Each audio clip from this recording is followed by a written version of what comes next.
Ay, ito na po yung kanilang flood control project dito. Mas malapit na tayo dito. Ito na yung pinakamalapit nating pwedeng pwestuhan.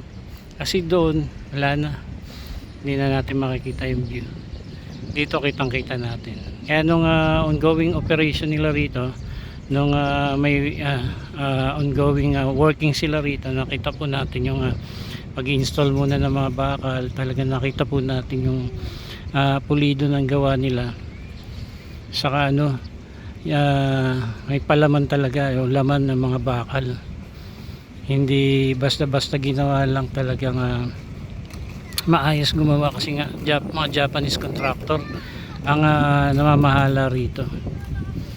Ayan kumbaga ito pang matagalan, hindi katulad ng iba na flood control project na after a year lamang nakikita na yung mga bitak-bitak. Ito hindi, tingnan mo talagang may mga bakal po yan sa loob.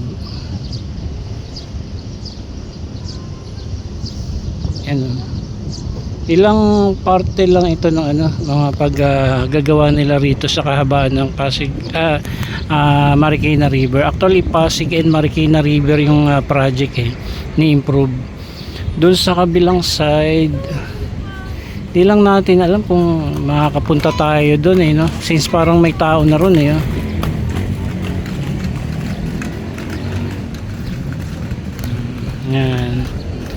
mahaba itong project na to so kabilang side maayos na yan lang yung SM City Marikina. Yan, good day mga kaibigan. At mag-update po tayo muli dito po sa mga floodway control project. Andito po tayo ngayon sa bayan ng Marikina. Ayan na po, natatanaw natin itong SM City Marikina. Sa likuran lamang po niyan, andyan po yung mga ongoing construction para sa mga improvements ng Marikina River. And yung project na ito ay Pasig Marikina River Improvement Projects Phase 4. So samahan niyo po ako at tingnan po natin kung ano na po yung progress ng project na ito.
So andito na tayo sa may likod ng SM City Marikina.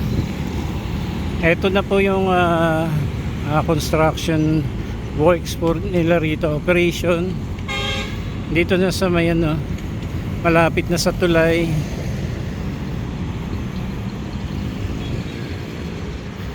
Ayan, ito yung mga construction works nila rito para sa improvements ng Pasig and Marikina River.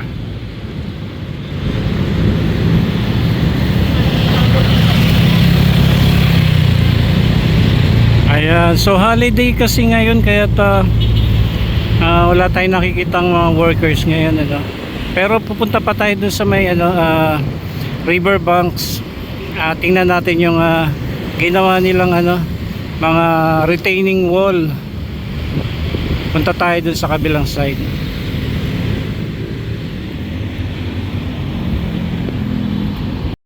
Okay, andito na po tayo sa may river banks. At natatanaw na po natin yung nagagawa nilang mga retaining wall. Ayan, i-zoom natin.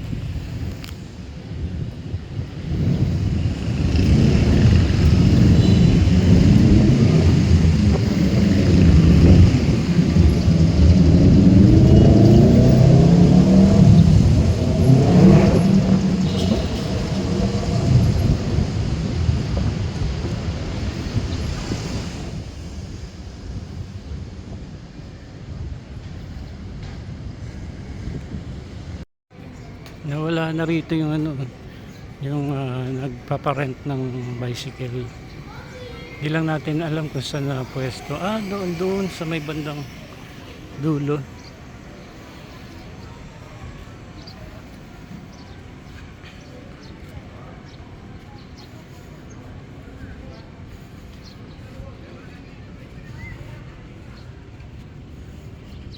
So ito na po yung nagagawa nilang retaining wall. Holiday kasi ngayon kaya walang nagwo-work. Ayan so ganda to pag natapos. Ito yung amphitheater ng sa may riverbanks center.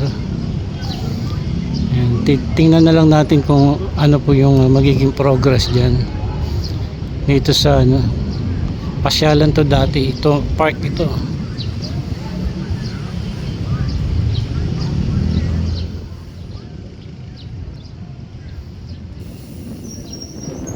Tayo na sa may kabilang side.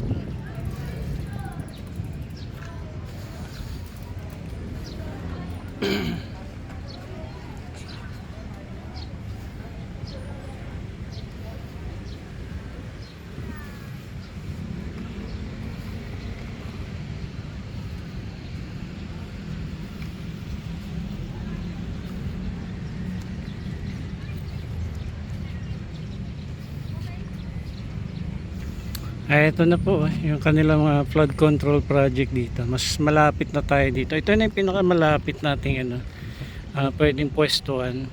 Kasi doon wala na. Hindi na natin makikita yung view. Dito kitang kita natin. Kaya nung ongoing operation nila rito, nung may ongoing working sila rito, nakita po natin yung pag-install muna ng mga bakal. Talaga nakita po natin yung pulido ng gawa nila. Saka may palaman talaga yung laman ng mga bakal. Hindi basta-basta ginawa lang talagang maayos gumawa kasi nga mga Japanese contractor ang namamahala rito. Ayan kumbaga ito pang matagalan. Hindi katulad ng iba na flood control project na after a year lamang nakikita na yung mga bitak-bitak. Ito hindi, tingnan mo talagang may mga bakal po yan sa loob. Yan ilang parte lang ito ng mga paggagawa nila rito sa kahabaan ng Pasig Marikina River. Actually Pasig and Marikina River yung project ni improve. Doon sa kabilang side Di lang natin alam kung makakapunta tayo doon eh, no? Since parang may tao na ron eh, no?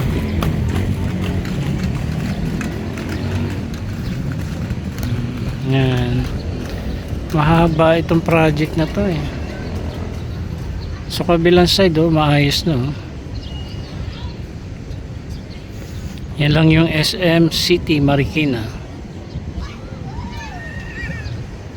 Doon malapit sa tulay may mga pagko-construction din silang ginagawa doon.